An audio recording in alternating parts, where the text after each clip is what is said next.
Lone Survivor was a pixel art survival horror game released in 2012 on PC initially, and then later on the PS3 in 2013, and later still on the PS4 and Wii U in 2014. It was developed by Superflat Games, and more specifically by one man named Jasper Byrne. This fine gentleman right here. Byrne is more famous for his musical work, with his tracks being present within both Hotline Miami games. Lone Survivor is the kind of game that wears all of its influences on its sleeve, ranging from David Lynch's filmography to the Silent Hill games. The question we'll attempt to answer today is if the game holds up as a quality horror experience in its own right. Well, there's only one way to find out, so let's give it a go, shall we? The game starts off with a protagonist who tells us that his name is not important, and what is important is what he is going to do. Though he is called U in the text boxes afterward. U gives us a quick summary of the events that led up to his current predicament. An unspecified infection has destroyed the unnamed city he lives in, and he's currently trapped in an apartment suite. At this point, he's run his resources dry and has decided to break out of the room and attempt to get out of the city alive. After a bizarre dream sequence in the blue velvet coated room, Yu wakes up to his present reality and begins his last escape. As said earlier, Lone Survivor is not ashamed of what inspired it, something which Jasper Byrne himself admits to in an interview, with the films Jacob's Ladder, Lost Highway, and the video game Silent Hill 2 in particular coming to mind. However, the game's story does have more going on than just being an homage, which is something we'll go over in depth later on in the review. In short though, I do think it holds up as a story worth telling in its own right. In the meantime, let's focus on the actual gameplay part of this video game in this video game review. What a novel idea! Lone Survivor is a 2D side-scroller, but aims to accurately revive the survival horror genre from the days long gone at the time of its release. Despite the fact that side-scrollers aren't often associated with the genre, it does an admirable job of replicating the same experience found in something like an older Resident Evil game. The resources at your disposal are limited, the combat is awkward and generally not the most viable option, the monsters you face off against usually have the upper hand, the whole subgenre shebang. The player has only one offensive option in Lone Survivor, which is the handgun. It's a standard 10-round weapon which you can reload by pressing R, if you're a coward, or manually combining the ammo with a gun in your inventory. Just like Jill Valentine would have done. You toggle between the shooting stance and the regular walk by pressing C, and while drawing your gun you can even walk, albeit rather slowly. You can shoot in a 45-degree angle in front of them, with different reasons for doing so. Shooting straight forward center mass is pretty much a guaranteed hit, but doesn't do much damage. Aiming upward for a headshot can only be done at close range, but does much more damage. And you can also shoot downwards at the legs to get enemies to back off. The combat is slightly clunky, which is exactly how it should be.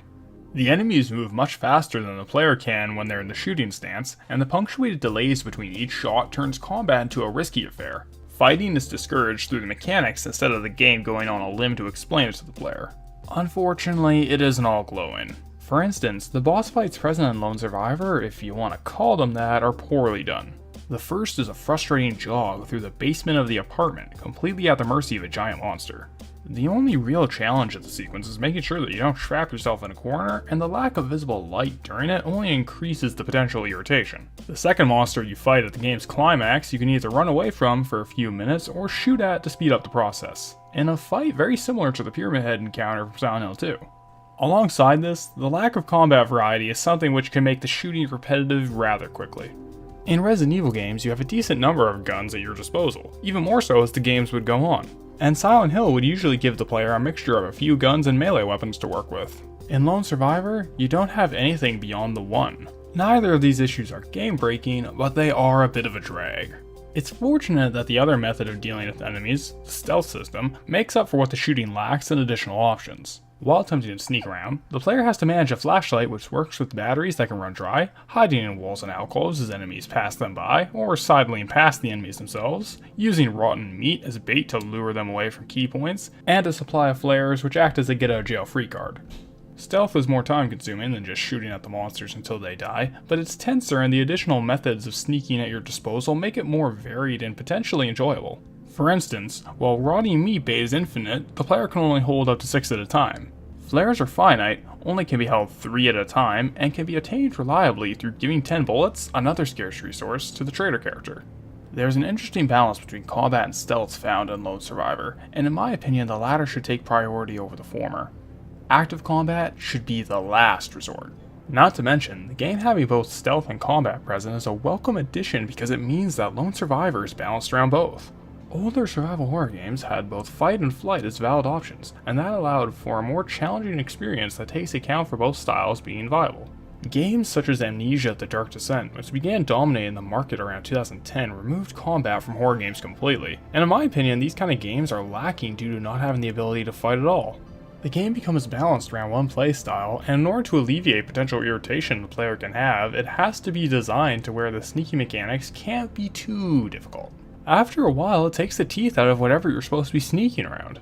When it came out, Lone Survivor is a breath of fresh air due to not having this issue. Resource management on the whole is another important aspect of survival horror, and Lone Survivor features this as well. The player has to work with drinks, food both raw and cooked, 3 different pills with 3 different applications, ammo, the meat and flares, batteries for the flashlight and Game Boy, items for completing side quests, the works. All of these, beyond the side quest items, are used frequently throughout the game to fight against the conditions. You see, Lone Survivor has hidden meters for hunger, exhaustion, and its own version of the Sanity Meter seen in many Lovecraft-inspired games. We'll touch on the Sanity Meter in a second here, but how the pills work need to be explained beforehand. There are 3 the player can choose from: the red pill, the green, and the blue. The game gives you a short note early on that explains the use of each, somewhat. Use the red pill to stay awake and alert for longer, and the blue and green pills before you sleep for their individual benefits. On top of that, you're given a tutorial on the function of the green and blue pills once you've run out of a vital resource, either batteries or bullets respectively. When out of batteries for the first time, you enters the green dream and meets the man with a box on his head, and receives batteries. When out of bullets for the first time, you enters the blue dream you saw at the beginning of the game and meets the nameless man in blue. He gives you some more bullets for your troubles. How these 2 dreams are introduced is a bizarre choice because the game only gives these explanations to you through a personal failure of running your resources dry. It's interesting that it makes them optional tutorials skipped if the player manages resources more skillfully, although it would be hard to not have your flashlight run out even on a second playthrough. It's not necessarily a bad thing, but it is a strange choice. Moving on, this game's variant to the Sanity Meter, tracked as the mental health score, is certainly an interesting take on the concept. Not only is the meter never actually shown to the player, but the list of what influences it is massive. From the questions that you answer during the dream sequences, to items you consume, actions you take, side quests you complete, and so much more. The mental health score doesn't include any sanity effects, thanks to Nintendo and the patents on properties they'll never, ever use, but it does directly influence the ending the player will receive. In that regard, it's a fascinating spin on the whole your choices matter kind of experience, where all of your choices do influence the path you take, but the game gives you practically no indication of the ending which you're heading for, meaning that you can't rely on adhering to a binary moral choice system to receive your ideal ending. It makes the ending you receive feel more natural on your first playthrough. In many ways, it's very similar to how Silent Hill 2 handled its multiple endings. Unlike other classic survival horror games, Lone Survivor doesn't put emphasis on bizarre puzzles, and those which are here are rudimentary. Mostly they boil down to use this thing on the other thing. They're fine, but a word of warning. The vanilla version of the game had a game-breaking bug where if the player used an item too close to what they want to use it on, the game would freeze. You'll be unable to pause, open the inventory, move, or even exit through the intended manner. The best way to combat this is to save often, but the problem outlined here could be a complete non-issue in the currently available version of the game, the Director's Cut. Despite being a side-scroller, the game tries its hand at replicating the somewhat realistic level layout seen in the original Silent Hill games, with the settings of an apartment building and city streets being reminiscent of them as well. This means that the player will be looping back and forth between the environments found in Lone Survivor, and while the less linear approach is certainly welcome, it may bring an issue for those who have trouble with making a mental map. While it may be easy to navigate a level like those present here in a 3D game, the perspective shift to 2D might make it difficult for some to keep track of where they have been. Fortunately, the maps are never far from the environment's entrance.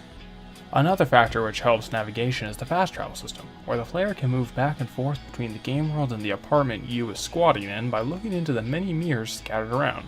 These act as checkpoints and make the game feel structurally quite similar to Silent Hill 4. Moving on to the aesthetic design, Lone Survivor is a game that looks rather nice, once again highlighting the fact that it was mostly made by one man.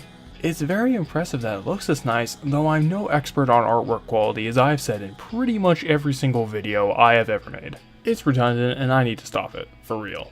The sprite work can occasionally be ambiguous about what it's depicting, and according to Byrne, this was intentional.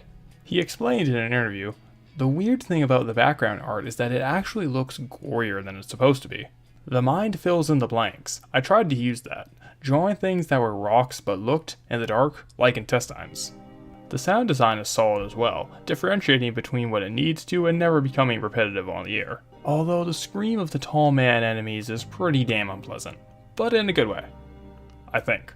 However, the real star of the show was Byrne's soundtrack for the game, which he composed entirely by himself. It covers the range from atmospheric and unnerving, akin to Akira Yamaoka's work, to some chilled out synthwave tracks. Hell, one of the songs vaguely sounds similar to something from the Twin Peaks prequel, but also epilogue don't ask. Fire Walk With Me.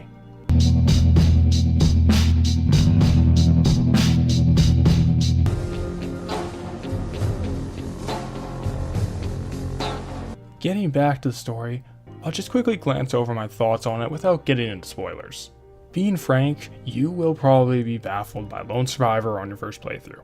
It doesn't stop to explain itself overtly at any point, mandatory cutscenes are somewhat few and far between, and it shows off many of its core concepts through symbolism and interactive methods. It's one of the only video games that can truly be called Lynchian in its presentation, and your feelings towards the style and works of David Lynch as an artist will probably reflect how you feel about the story in Lone Survivor.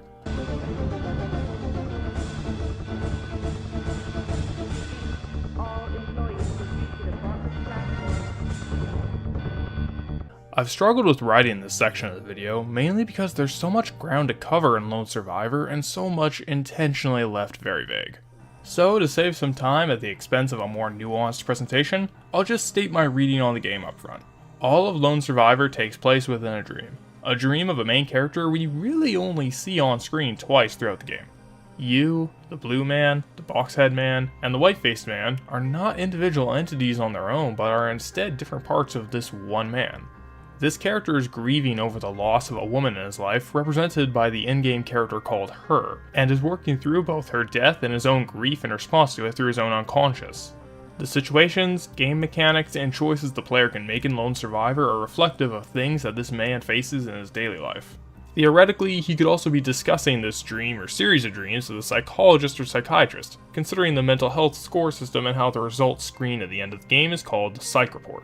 For the sake of ease in this analysis, whenever I'm talking about this real man in the waking world, I'll refer to him as the Survivor or just Survivor. Now, just a quick little note before we get in. I am a total moron. I'm not a psychologist or psychiatrist, have no relevant degree in a field to speak of, and therefore take this for exactly what it is. Just some layman dumbass on YouTube interpreting a fictional character's headspace and the message of a computer game. With that out of the way, I'll be using the works of Carl Jung and his opinions on dream analysis to formulate my own take on the story of Lone Survivor. For the sake of clarity, I'll very briefly go over what exactly Jungian dream analysis is. Carl Jung was born in Switzerland in 1875 and was a follower and eventual friend of Sigmund Freud, who was his own can of worms. Jung later in life developed his own theories on and methods in psychoanalysis, and his ideas on interpreting dreams is what we'll be using as the backbone for our read on Lone Survivor. Jung claims that the general function of dreams is to try and restore our psychological balance by producing dream material that reestablishes, in a subtle way, the total psychic equilibrium. Essentially, we work out issues, unconscious thoughts, and process information in our waking life during our dreams. As a general rule, the unconscious aspect of any event is revealed to us in dreams, where it appears not as a rational thought but as a symbolic image. Jung outlines his ideas on how to interpret dreams. The two fundamental points of dealing with dreams are these. First, the dream should be treated as a fact, about which one must make no previous assumptions except that it somehow makes sense. And second, the dream is a specific expression of the unconscious. Despite this, there isn't a cut and dry method of dealing with dreams and their meanings. And, speaking more generally, it is plain foolishness to believe in ready-made systematic guides to dream interpretation, as if one could simply buy a reference book and look up a particular symbol. No dream symbol can be separated from the individual who dreams it, and there is no definite or straightforward interpretation of any dream. Each individual varies so much in the way that his unconscious complements or compensates his conscious mind that it is impossible to be sure how far dreams and their symbols can be classified at all. Essentially, the human mind and how it operates is complicated, and my interpretation will be tainted with my own experience, unconscious associations, and how certain motifs and symbols resonate with me. So just keep this in mind as I try to explain what individual situations and figures in a dream could mean in the mind of a fictional character. Since there is a lot to cover, we'll break down the rough order of events.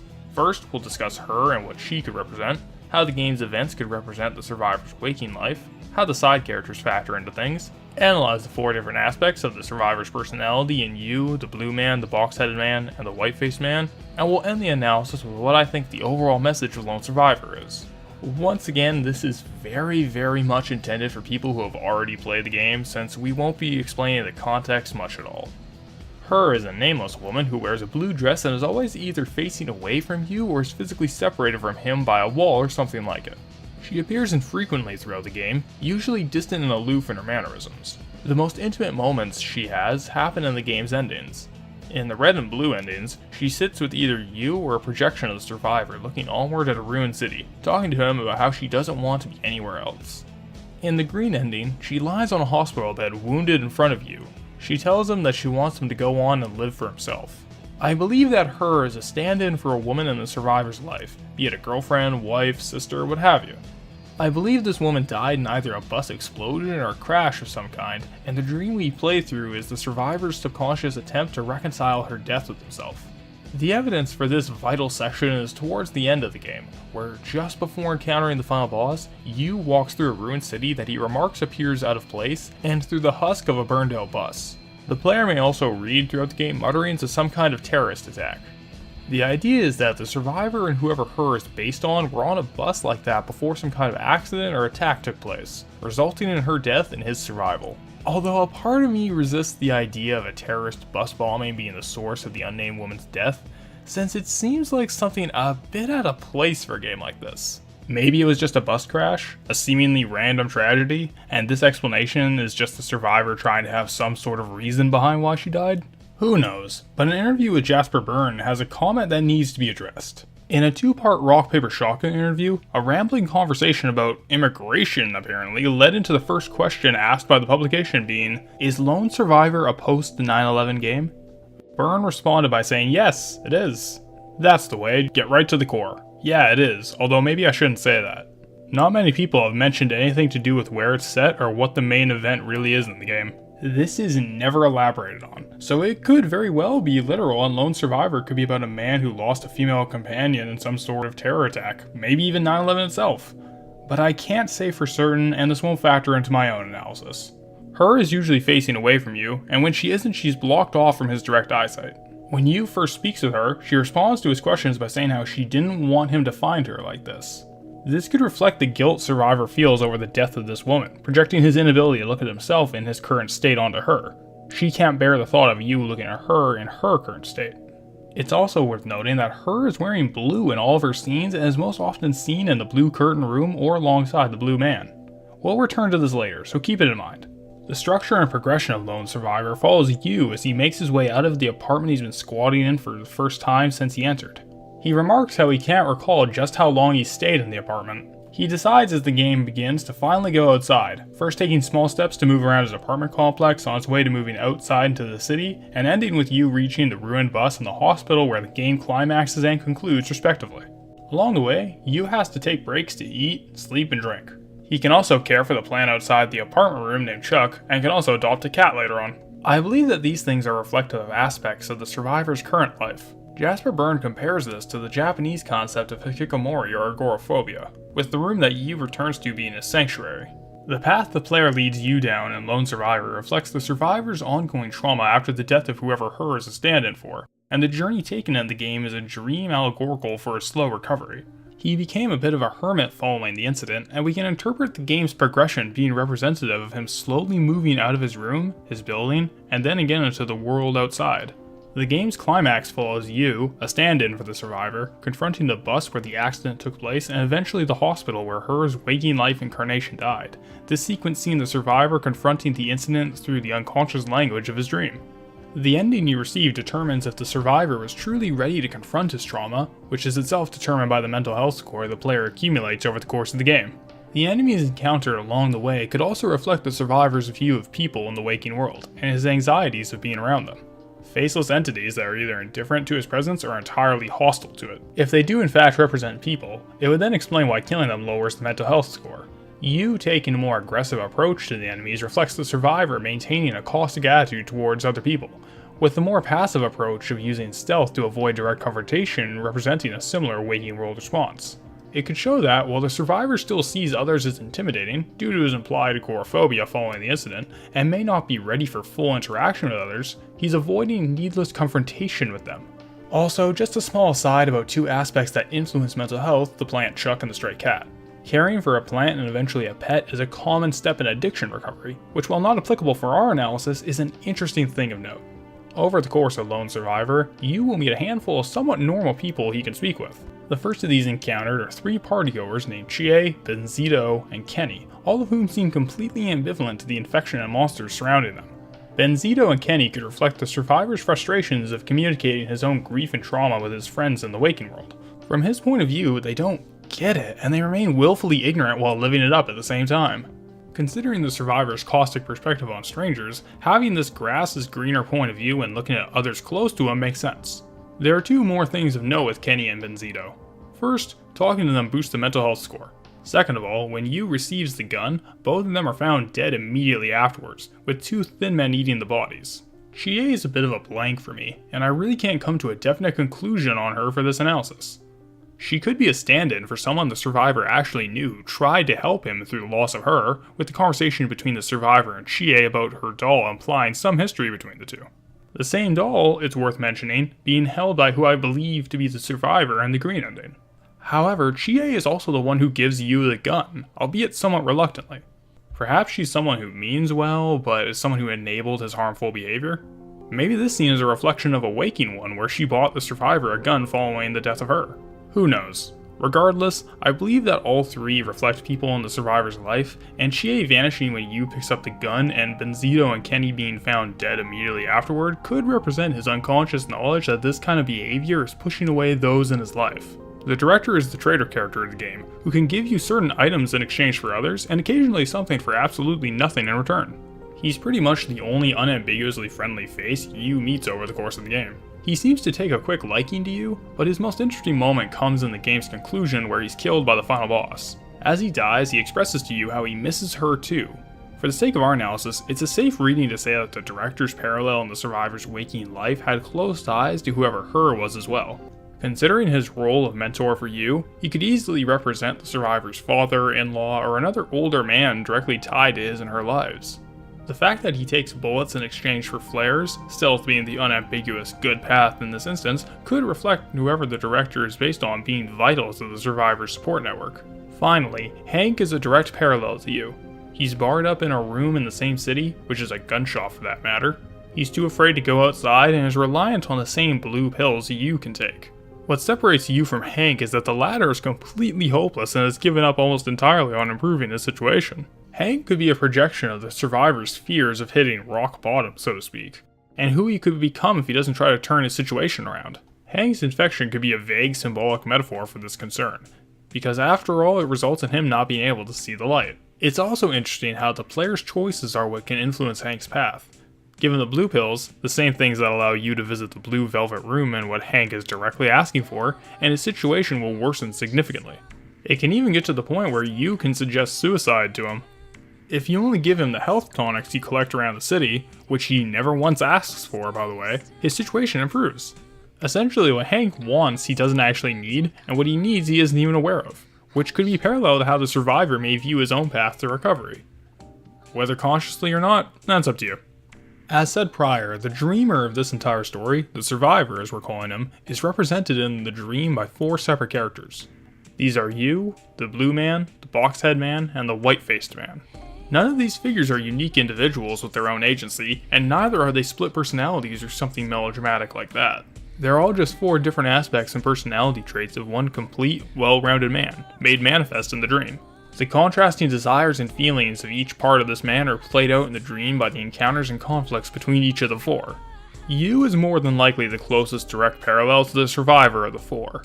His situation in the dream is reflective of the survivor's waking life and struggles in this analysis, and within the dream, you is the active participant. His choices are those which influence the direction the dream takes. The story is seen from his point of view, and he has moments of clarity where he can recall events that only the survivor would know in his waking moments, even if he can't recall why he has such connections. For lack of a better description, you is almost a tabula rasa version of the survivor without the direct knowledge of his waking life and his past trauma. Essentially, you is his avatar in the dream, representing the part of him that can choose which path his recovery takes. The next two we'll touch on are in direct opposition to one another, representing two opposing ideas harbored by the survivor, the Blue Man and the Boxhead Man. Jasper Byrne has a quote on the meaning of the two, saying how one theme that nobody has really picked up on, and I'm happy to share this, is the idea of nature and nurture in the game. I can probably give away this one. The two colors in the game represent one or the other, so that's a big hint.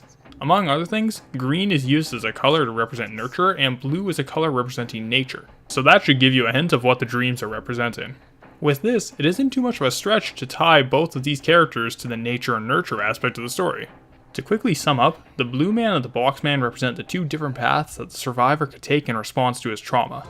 The Blue Man is the natural response, the rage that the survivor would have felt following her death, and you siding with him by neglecting his own personal needs and killing the monsters analogous to people represents the survivor giving up on his own recovery. The Blue Man encourages violence, and giving into that baser impulse could be a mirror of survivor letting his negative emotions rule him. The Blue Man himself is just an old, grained version of you and the survivor's character sprites. The red and blue endings solidify this direct connection between them all, as when you shoots him in the red ending, he receives the same bullet wound in his torso, and in both, the Blue Man's face is superimposed over Yu's face in brief flashes. The Boxhead Man represents the nurture aspect that Byrne spoke of. His path is one that has to be voluntarily taken and actively pursued, the one that will lead survivor towards genuine recovery. Rather than giving in to common impulses, like how violence is portrayed in the game, following the Boxhead's advice requires avoiding direct conflict with enemies and taking care of Yu's needs. These can be keeping a proper diet, caring for his plants, and adopting the cat. Yu following this path in the dream can reflect the survivor taking a proactive approach to his own recovery in his waking life. While the green path is longer and arguably more difficult, like actual recovery following such a loss, it's the one that will be the most fulfilling in the end. Maybe this is why going to the green dreams results in you getting batteries. In a sense, he's given light. The White-Faced Man is probably the most enigmatic character in Lone Survivor. He only directly appears twice on screen in all playthroughs, and 3 times when counting the green ending. He's dressed in a suit, like the Boxhead Man, and appears only to give vague statements about how Yu isn't ready to confront something, and how he'll reveal all on their 3rd meeting. I believe the White-Faced Man is the survivor's purely introspective, rational self. The survivor may realize, on some unconscious level, that he isn't entirely ready to confront his trauma's source by ignoring his own needs, and in the dream the White-Faced Man acts as this unconscious agent by interacting with you, the survivor's avatar. However, in the green ending, when it's possible for the survivor to deal with the direct source, the White-Faced Man reveals it to him.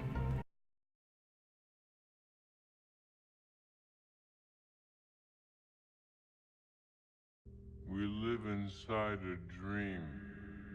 There isn't much to go in depth with when talking about the survivor, since everything about the game's scenario and the characters are reflective of him. There are, however, 2 things worth noting about the man himself. First off, I'm confident we only see him on screen twice in Lone Survivor. Once in a flashback Yu has in the basement with her and Survivor sitting on a grassy hilltop, and again in the green ending with him looking over the horizon in the same location. During the basement flashback, which I believe to be the memory of a real event, her is seen wearing a blue dress and talking about playing hide and seek with the survivor. During the green ending, when Yu speaks with the dying stand-in for her in the hospital, she references this same conversation, so I believe the timeline of events would go something like this. Survivor and her spend the day outside of the city they live in, as we see in the flashback. The accident or attack happens while they're riding the bus back, and then the waking world version of the conversation in the hospital occurs. What we see between Yu and her may not be accurate, but it's how the survivor seems to remember it at least. Her dying while wearing that blue dress as her last outfit could explain the significance of the color blue and why it's associated with the caustic, aggressive blue and red ending paths. It's the color he associates with her death and his trauma. It may be a stretch, but it's also worth pointing out how the full shot of the survivor we see in the green ending has elements of Yu, the Blue Man, the Boxhead Man, and the White-Faced Man in his character design. He's the spitting image of the Blue Man, albeit a much younger version, and in turn Yu without the medical mask. In the green ending, he's wearing a black suit like the white-faced man and the box-head man, but lacks the blue or red tie they each wear respectively. In that same ending, as he looks out over the horizon, the survivor is standing in the exact same position as the box-head man. Fundamentally, Lone Survivor is a story about the tolls that a major loss or trauma can take on someone, and how, despite how hard it can be, one has to make an active attempt to recover if any progress can be made in their lives. The natural option would be to become consumed by what's happened, as the survivor has and remains to be in the red and blue endings. However, taking the road of nurture and moving on from what's transpired as best as one can results in some sense of peace. It's by no means an easy path. It can be lengthy and time-consuming, just as taking the time to sneak past all the enemies in-game is. And this is by no means suggesting that you should just get over the death of a loved one, just for an example. But being proactive on this path and trying to live on for the sake of those you lost can, at the very least, give you something back.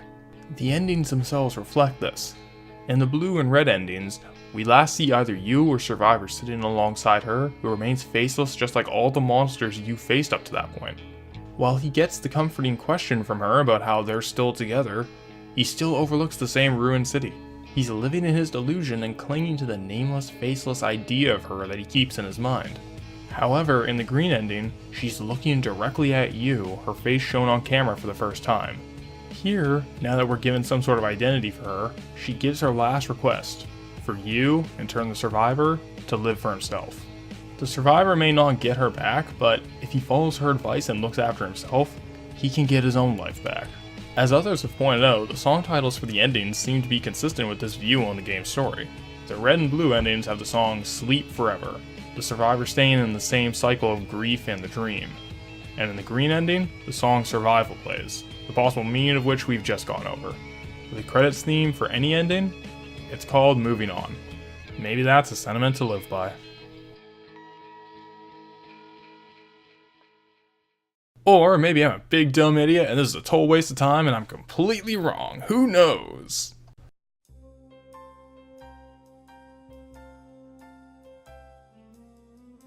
There are a great number of Easter eggs and references present in Lone Survivor, so let's just go over a few of them. The arcade is full of 4 cabinets which represent 4 different games that Jasper Byrne made, including Zor, Soul Brother, Lone Survivor itself, and Soundless Mountain 2. This latter example was a partial demake of Silent Hill 2, and the series has a few nods present in the game. As said prior, the mirror checkpoint structure is similar to Silent Hill 4 in how the game's protagonist crawls in holes to go to and from his apartment, which acts as both games' safe room. The key in the soda can is similar to a moment from Silent Hill 3, not to mention how the meat as bait mechanic is present in both games as well. The possessed ending requirements of engaging in excessive combat in Silent Hill 3 is also very similar to how you get the red and blue endings in Lone Survivor. David Lynch was a massive influence on the game's style, so his works are referenced here a fair bit. Jasper Byrne himself compared you to the protagonist of Blue Velvet, Jeffrey Beaumont, in an interview. Yeah, and my guy does feel a lot and talks a lot. He's one of those heroes, a sort of sensitive soul. He's very emotional, a bit like the Blue Velvet character played by Kyle MacLachlan, slightly romantic even with his cat. The curtains may also be a nod to the film, though the entire presentation of the Blue Dreams is more in line with the lodge sequences from Twin Peaks. And this last one is a bit of a stretch, but the look and presentation of the white-faced man bears a striking similarity to the unnamed mystery man played by Robert Blake in Lost Highway.